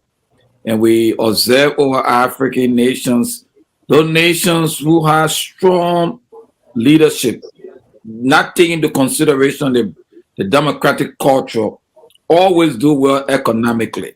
Where do you stand when it comes to the priority? Are you prioritizing economic development or political development, or political development or economic development? I'm a human rights lawyer, and I'm a pro-democracy activist, and I want to govern by the Constitution. I agree with you that's the downside of Rwanda, but I don't intend to govern that way. Botswana is a democracy. They've always had election. Only one party. Yeah, but they allow other parties to compete, right? Don't they? They keep winning. There's one dominant party in Tanzania. Magufuli did well. He won his election, and he did very well in our country. All right. So the two are not things that you say, oh no, you have to be a dictator to develop. No, you can be a Democrat and still develop your country. The two can go together. Now, my follow-up question to you, Councilor, would be considering, Liberia and Liberians very well. These are people who say, you kill my mom, you kill my pa, will vote for you. They came back and said, you noble, will vote for you. Recently, they were saying, sanction or no sanction, will still vote for you. Do you think the Liberian people really need help, or they just settle down in their mind and just going to remain that way? The Liberian people need help. And I am one of those who believe that they need help, and I'll work on it. I do not give up on my country. I will never give up on my country. I believe they need help. That is why I live in our country. My brother, I work for the UN in South Africa, or United Nations Observer in South Africa. I could have gone on the UN mission, because as how Kofi Annan then started one mission and then it went up. I worked for Carter Center in Ethiopia. I was a research fellow at Harvard. I have had opportunities abroad. but I don't give up Liberia. I believe as if I'm the only person who should transform Liberia. I don't look at other people. John F. Kennedy said, not ask not what your country can give you, but what you can give to your country. I believe that we need just one good example of leadership in our country, and then the country will turn around, just as other leaders have done. Yes, Roland started as a military dictator, and then he got elected as a civilian, but we give credit to Rollins for the economic development and the total economic transformation of Ghana and many other countries. And I think that we have one good example. You see, Botswana, it started with one good example. Sir Sarisi Kama, the first president of Botswana, was not corrupt. When at independence in 1966, the government only had $3 million as a budget, but he left a legacy of integrity in the governance of Botswana. So by 2005, Botswana have $4 billion in its budget. And it is a landlocked country. 70% of the country is covered by Cllr desert. And they only have diamond. In Liberia, we have diamond, we have iron ore, we have gold, and we have evergreen forest. Botswana is more than about 70% desert. And they are providing all the social services and protecting the people. You will not find many Botswana citizens in America or anywhere because they are enjoying back home. So they are back home. That is how I want to make Liberia. It is possible in Liberia. We have a sea coast that's well lined with the forest that well. Then the land itself that well. Then mine. So we have everything.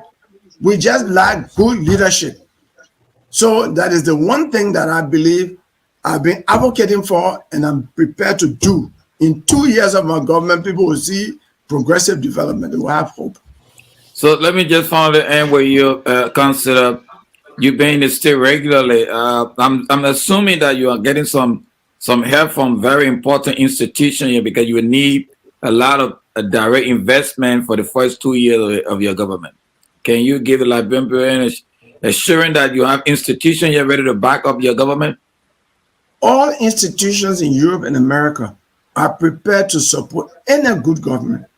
But the evidence must show on the ground. They have to see what you do in the first 3 months, first 4 months of your government. I don't care what assurances you get. Yes, I've been talking to people and they go on the internet and read. There are more than 300,000 entries on Tiawan Gongloe on the internet. People are reading and they are talking to me. I've talked to American authorities. The help is here, but they want a credible leader on the ground. For example, we're talking about education. I am prepared. I'm able to provide textbooks for all Liberian students. You talk to one state here, they don't use their textbooks one semester, they finish with it. You can collect those textbooks. You talk to the educational authorities here, they will collect those textbooks, they will give them to you. All you need as a government to ship them to Liberia. A happy honor Tubman. That was one good honor Tubman. In the first grade, I had a reader. In fact, Prima 2, there was a reader. The second grade reader. So we talk about Liberian students can't write, they can't read. The people went to school or to university without having one textbook. They are victims. We must not be mocking the victims. We must accuse the government for its negligence of duty to the children of Liberia. And that is the negligence that I want to reverse. Thank you, Councillor Gongloe. Before I give you the opportunity to give us your closing remarks, permit me to ask you a question on a topic that is outside of Liberia politics, on the topics that is being discussed globally, one that is uncommon in Liberia and somehow sensitive to most Liberians. And that topic falls under the umbrella of human rights.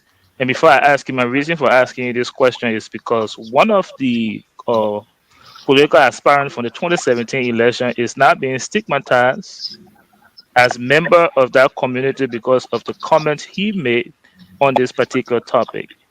And you being a long-time human rights advocate, a Christian, and a professor of human rights, I think you would be a good person to ask this question to.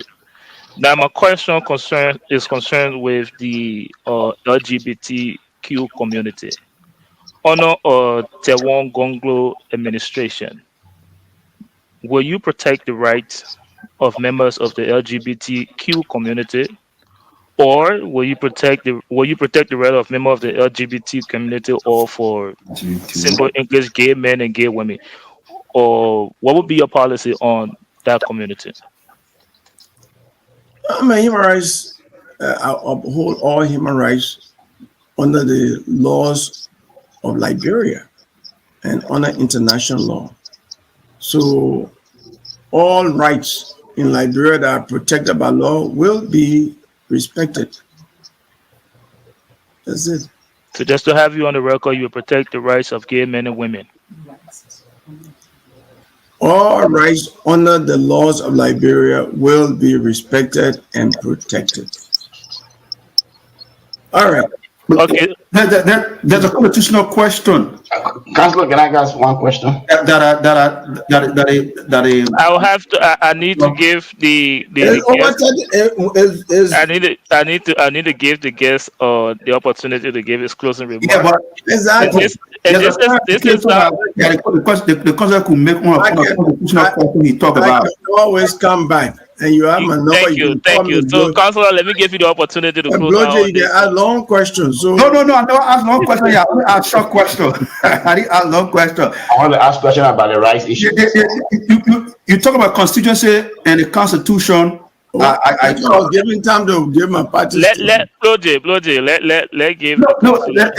It's very important. The moderator has spoken. He gave us his word to come back. He said he will come back. So let give him the time to give us his closing remarks. And before you do, I'd just like to thank you so much for joining us on this panel.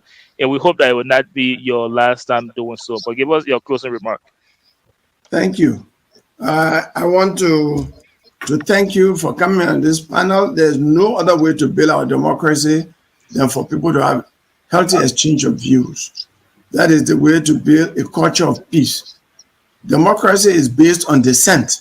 So if we don't have disagreement, we don't appreciate it, then we are not a democratic society. We want to build a culture of peace so that we don't have conflict anymore. And the best way to do it is to have good governance, government that fights corruption, that strengthens the rule of law, that makes sure that there's food security, people can move up and down freely, and the education is provided to all citizens without distinction, and being poor should not be a death warrant. Health services can be provided for all citizens of Liberia. All of these things are in my 10-point agenda for a better Liberia. I want to see other candidates come up with the problem and solutions as I'm doing.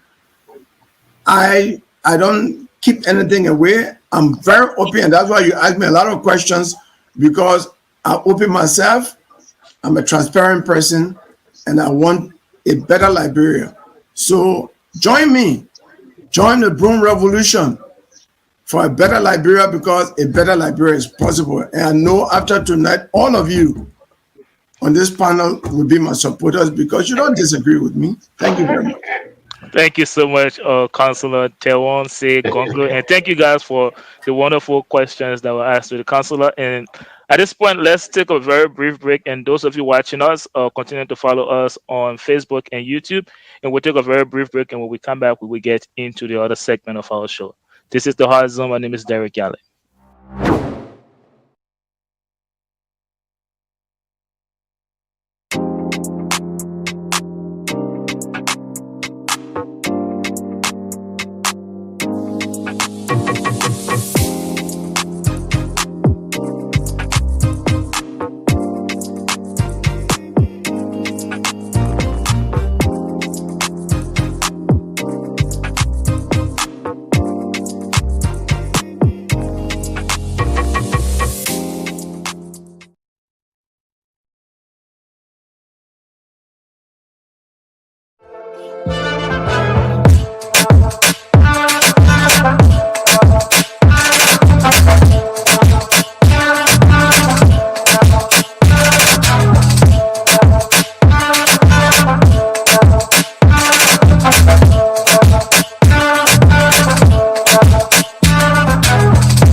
Welcome back, ladies and gentlemen. You're still watching the Hard Zone episode two, season two, and you're watching us on the Liberia Radio and Television Network. And as always, guys, continuing to share the program and continuing to encourage others to follow us on Facebook and on YouTube as well.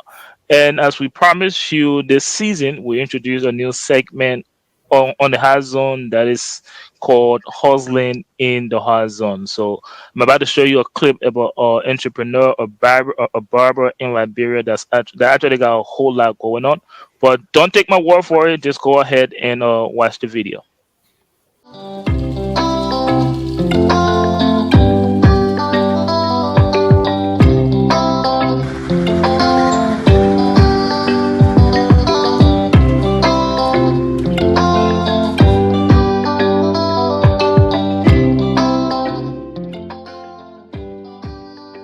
My name is Isaac SDP, and I'm the CEO of Azigo Barber Salon.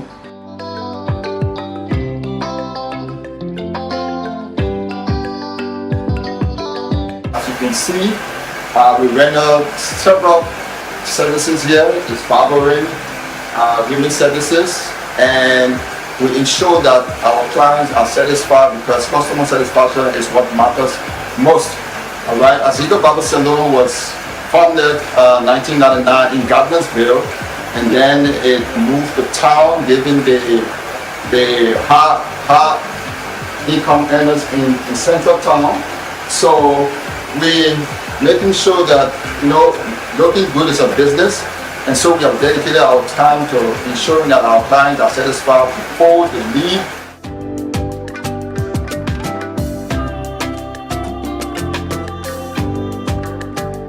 We render free salon services to students who do extremely well. We're talking about 85 average, and those who are in colleges are from B plus. All right, and we're making sure that despite the economic situation, we keep our doors open. The prices are like $5, but it's negotiable given the relationship and several other things we factor in.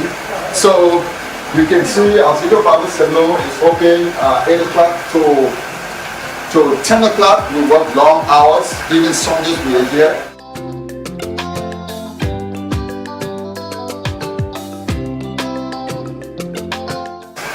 And you can look around, this is where we are. You feel good being here. If you're from the US and you come to Liberia, you can hire our service. We do room service too. You can call us at your home or offices.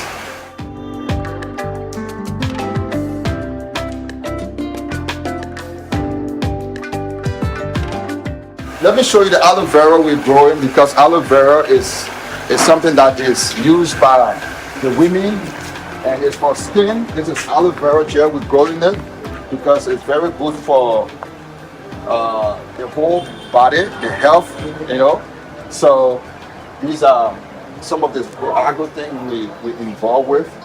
Yes, we give some to customers who need them, and we are okay with everything we do.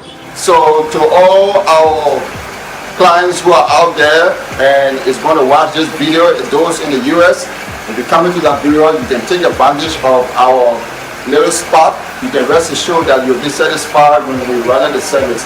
Just let us know what you want, and we will ensure that it's done.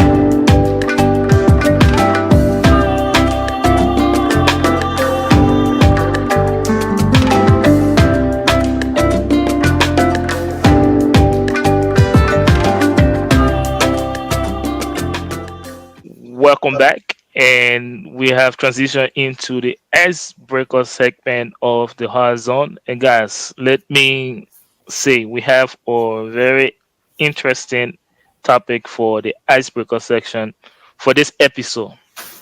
Last week we talked about favorite street food. This week we're talking about favorite football or football or soccer memory on or off the field. There are a lot of baller.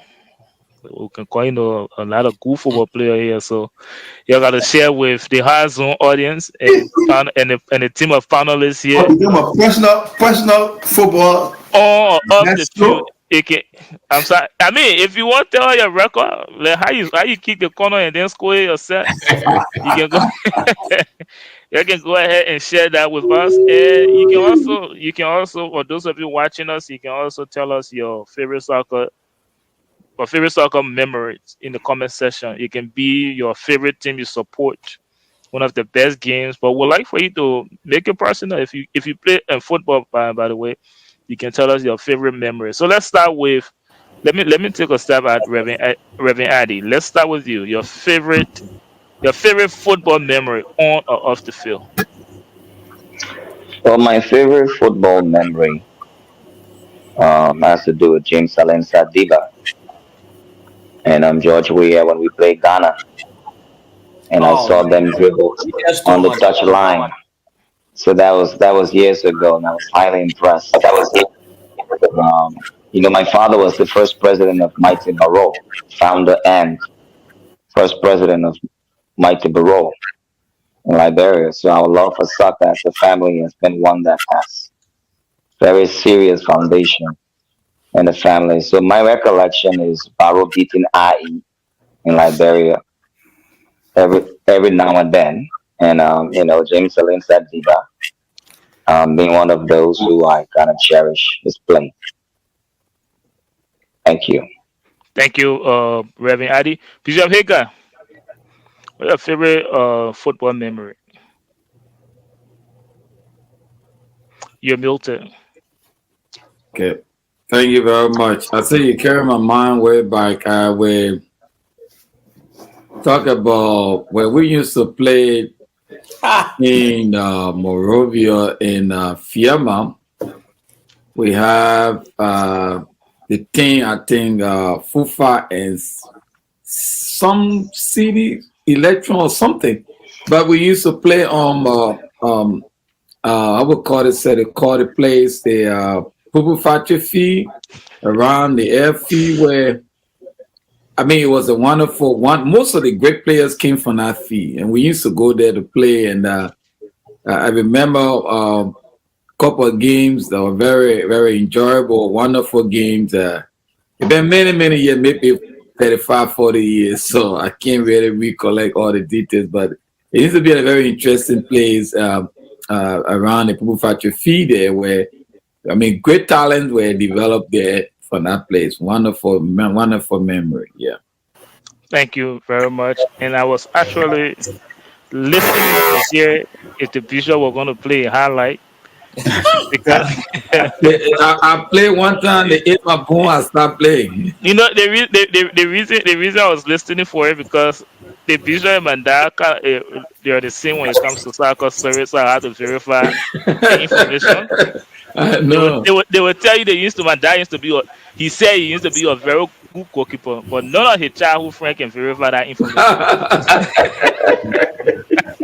But on that day, I gotta agree with the man. Blow the chopping, Charlie. Let's come to you. Yeah, man. Football memories, a lot. Don't tell the people you play. I got record on the old timer field. I got record on the old timer field here. For even scoring a goal, I got a record. So the record is even here in America, old timer. I used to man go play on the defense, but later on I became a team manager. And then right now I can still ball a little bit though. But talking about games, that took my favorite Mother Barrow. I'm a big cayenne pepper supporter too. Diva was my best player. But You're supposed to get not since he took Mother Barrow, I will go to Lone Star just for that. Yeah, I will go to Lone Star and then I will just take the defense minister of the team. He also Mother Barrow player, Washington Blade. Yeah, defending on the Lone Star team. One of the favorite games that Liberia won, I think was it what Ghana or some other game. Yeah, we had a holiday, Washington Blade. Thank you very much, Lord J. Choppy Charlie. Let's go to you, Mr. Jai Winkin. Tell us your favorite football memory. I think it will be about a hard road tournament. Yes, the hard road tournament was. Man, I take it way back again. I have no idea what that was Sam Burnell was managing director. Yeah, FBA, yeah. The other tournament at that time, LPRCs and Joseph Warriors, Minded by Raw IE, they were all strong teams those days. I don't know why it happened tonight. I used to be for Mighty Barrow. My older brother used to be for like IE. So in the house, we used to argue a lot. And and so basically, like what I can remember, we used to like we're all living in New Town. Sometime when the game is over, we just walk. No business, no bar. We just walk to go. Yeah. Thank you, Mr. Jai Winkin. Let's come to you, Bobby Mitchell Crawford. I actually had a chance, but I wasn't good to play freetown ball with Master Jim. He right in Philadelphia area that he can attest to that. Papi Lewa to Master Jim. Yeah, as for Bobby Charleston. I used to play number 2. But I didn't go far, so that's how far. But besides watching, Batman, see that Warrior, see those are Warriors, they kept the boy.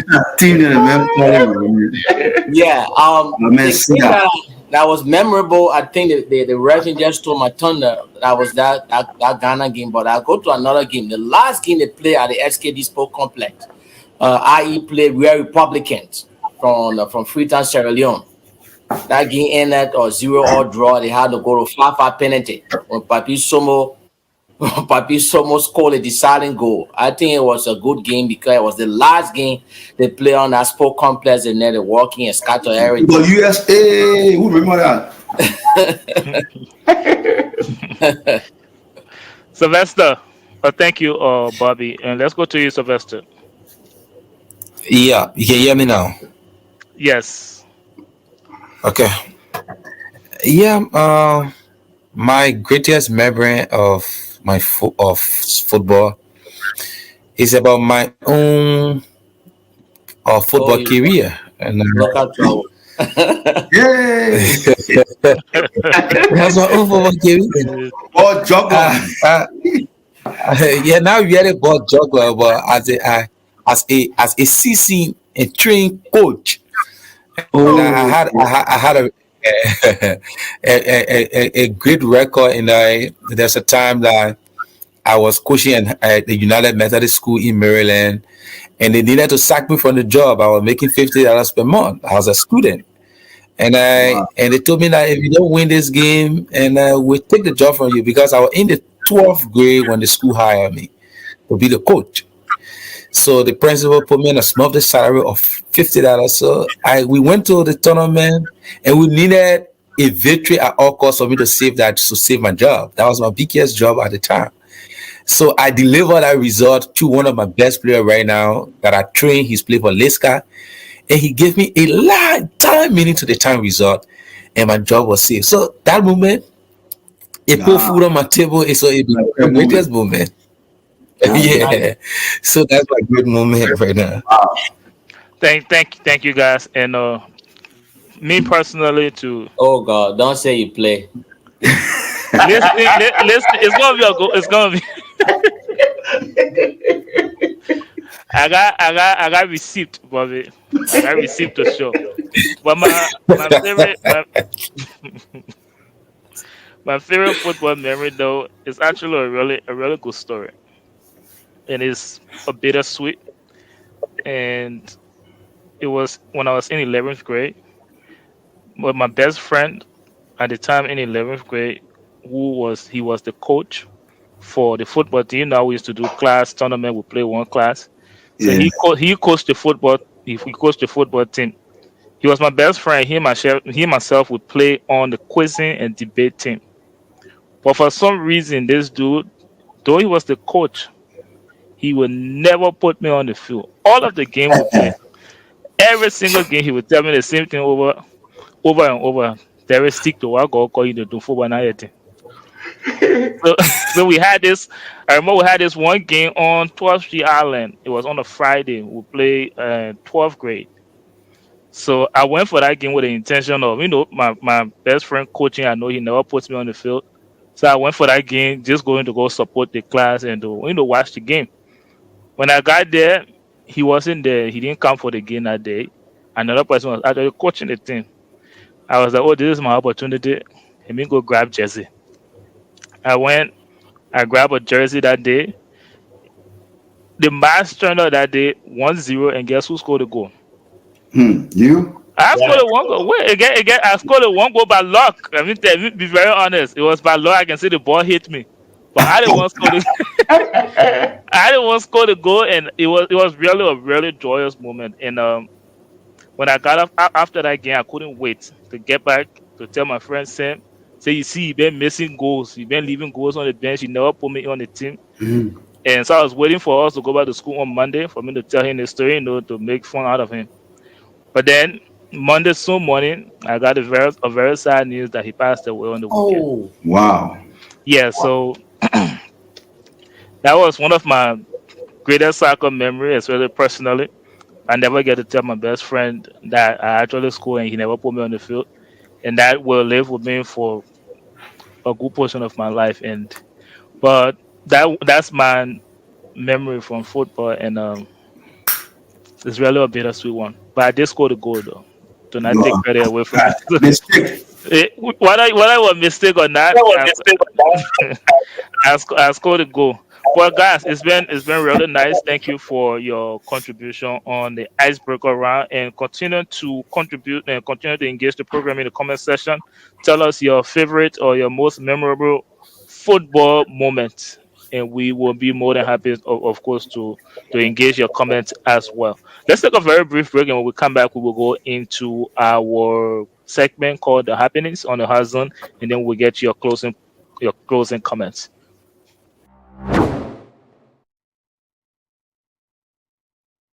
Hi, my name is Martha Tomley, owner of Matisia Natural Hair Salon, located on 4405 Chestnut Street.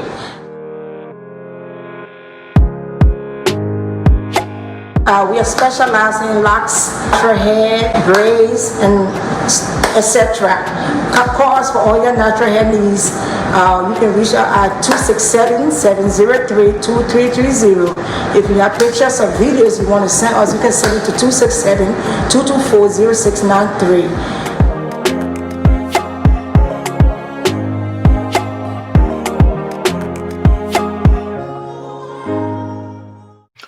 Welcome back, ladies and gentlemen. You're watching the Horizon with the Liberia Television Network. My name is Derek Yale, and thank you for continuing to support us, continuing to engage the program, and of course, we always urge you to continue to follow us and share the program on your social media platform. We have reached this point in the show, and we would like to take the parting comments from our panelists. It has been a very fruitful discussion. We had with us tonight a counselor, a long-time human rights advocate, presidential aspirant for 2023 election, Councillor Tiawan Gongloe. Let's have our panelists tell us their thoughts on the program tonight, and we are now going to exclude you in the audience. You can also tell us what you think about the program tonight. Let me start with you, or the Honorable Sylvester Wamplu. Tell us your thought. Give us your closing remark and give us your thought on the program tonight. Yeah, let me begin by appreciating the network for the efforts. And our Lrtn is a platform that provides the opportunity for many people like some of us today. It is our first time here to make our contributions and for us to meet new people. And it was also a good thing to interact with Councillor Tiawan Gongloe on his perspectives and vision for Liberia, because we all seek a better Liberia. So we are open to such an engagement, and I'm happy to always be around and sacrificing my time to tell you how I love this platform. It is about 4 a.m. in Liberia. I have not yet taken a sleep. So it tells you that I'm willing, and I have passion for what I intend to do, and I appreciate giving me the space. So for the platform to give me the space, I decided to put in my all. So, and thanks to the CEO and Mr. Anderson and our engineers and everybody who contributed to the success of the show. So thanks to the bishop and men of God always on the platform to provide guidance. And thanks to my own big brother, Mr. Weah, who are providing issue code and questions for his political leader, Tiawan Gongloe, and my good brother Blojip and Bobby. So thanks, Reverend, as well, Reverend ID, for your brilliant questions, and I hope to build on your questions that tomorrow, if I have the opportunity to be elected, I will learn a lot from this platform. Thank you. Thank you, Honorable Sylvester Wamplu. I'd like to come to you, Bobby Mitchell Crawford, and give us your closing remark and your take on the program tonight. That was very, very good of you, Honorable Sylvester. Very insightful. My closing remark will actually has to do with you. It is a good thing to see young people running for, to be part of the government. My only regret is that you sympathize with a political dinosaur, but that's okay. And I'm hoping that you can be an agent of change. But it was a good show overall, as usual. Derek did an excellent job. All my fellow panelists, you guys always doing a great job. Every time I come on the show, I get educated. It's sharpening my intellectual horizon. And I'm grateful for that. It's been a wonderful show. Thank you so much. Thank you, Bobby Mitchell Crawford. Let's go to you, Bishop Hagar. Give us your take on the program tonight and give us your final word. Well, I thank you very much to the crew at the Liberian Radio Television Network, and also to Councillor Tiawan Gongloe. I'm excited, and I really believe that it is time for Liberia to select or to elect good leaders. And I believe that Councillor will be one of those that will help our country to move forward. We have a bunch of irresponsible people in leadership that need to be changed in 2023. And if Liberians can listen to me very well, I'm the bishop speaking to you people, please don't elect the irresponsible people. Please elect good people for 2023. God bless you. Thank you, Reverend. Thank you, Bishop Hagar. Let's come to you, Reverend Adi. Well, I want to first and foremost thank the panelists, the CEO, Mr. Prince Anderson, and his very able staff. It's always the privilege to come and share this platform with such esteemed personalities as the panelists. I'm extremely grateful for that. And I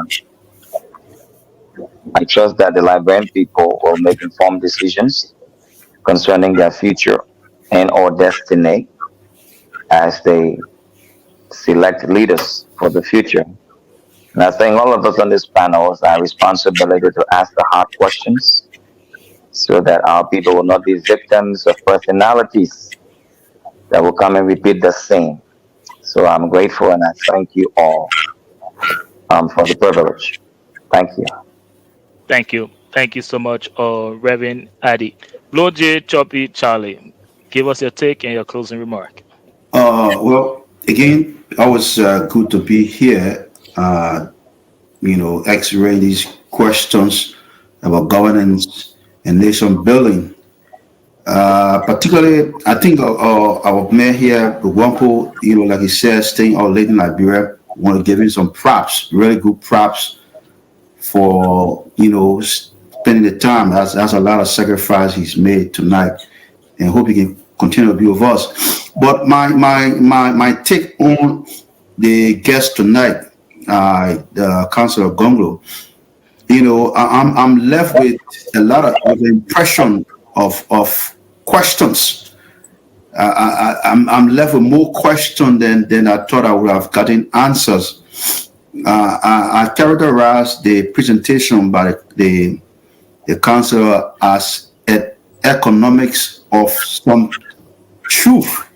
I don't know why he was very economical with some reality. He said that he has not been a vice president. I don't know about vice president, so he can he can't really comment on what the role of the vice president would mean based on the constitution. I don't know how then he's doing that to be a president. And then he also talks about the 20,000 constituency, but he left out the other part of the Constitution in the same Article 80 that says the legislature shall prescribe. So it doesn't have to be 20,000. That's why I was asking the question whether they should increase it. So this kind of, holding back of the truth raises to me a lot of questions about the kind of government and leadership he wants to provide for the country. And I hope we can get some clarity on that, because I'm really did not get the full package from him tonight. Thank you very much, Blue J, Choppy Charlie, and I saved you for last because tonight was your night, Mr. Jai Winkin.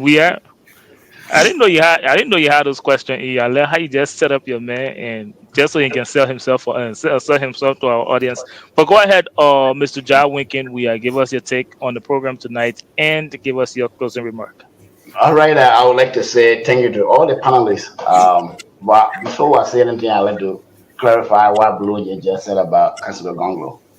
The man tells you the role of the vice president, to say that the vice president is there to help the president of Liberia and to be president of the Senate, which is in the Constitution. I don't know what else you were expecting.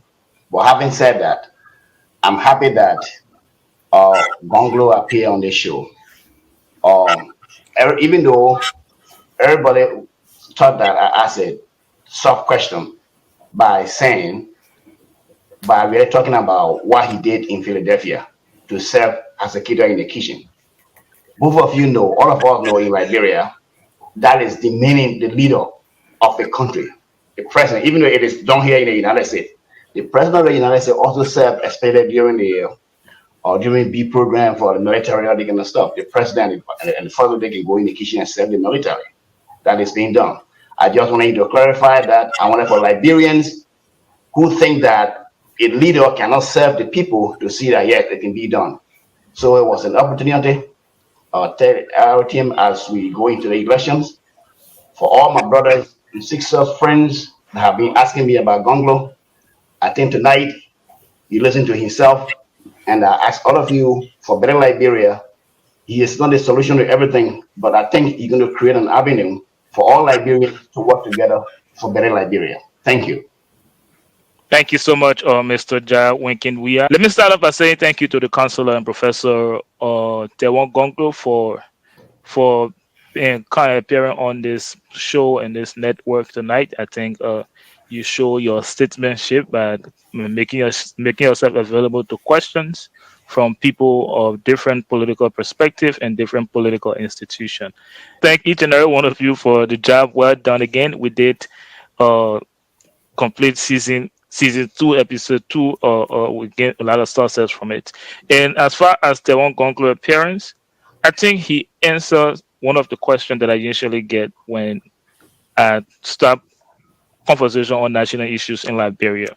Most people, when you criticize the current administration, talk about the current administration incompetence, how George Weah do not have the country at heart based on his actions. They usually ask this one question that I think Tiawan Gongloe answers tonight. If you take George Weah, who better we got? They says everybody in Liberia is seeing the whole system rotten. I think Tiawan Gongloe answered that question, that we still have reputable men that can lead our country in the right directions.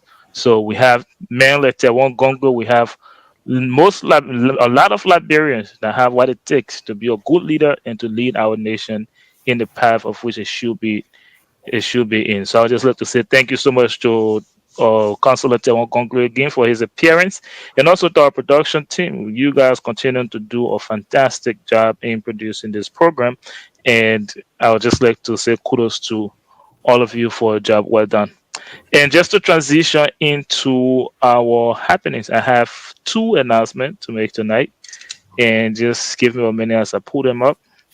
The first one is a Calabash Pantry. A multicultural community family service is inviting you to a Calabash Pantry every first and third Tuesday from 12 noon to 4 p.m. in room 26A 7016 Terminal Square, Upper Darby, PA 19082. That is the first one I have for you, and the next one is Pennsylvania Career Link, Delaware County, preparing older youth for success. They offer multicultural community family services, free job readiness services for out of school youth between the age of 18 to 24. Enrollment is currently ongoing and you have the opportunity to apply now. And this information will be posted on the Liberia Radio and Television Network Facebook page so you can have more information on that. That is it tonight for the for episode 2, season 2 of the Hard Zone. And I'd like to say a big thank you to all of you for continuing to support us and continuing to share our program. Again, until then, I wish you all a fantastic time. My name is Derek Yale. I'll see you later.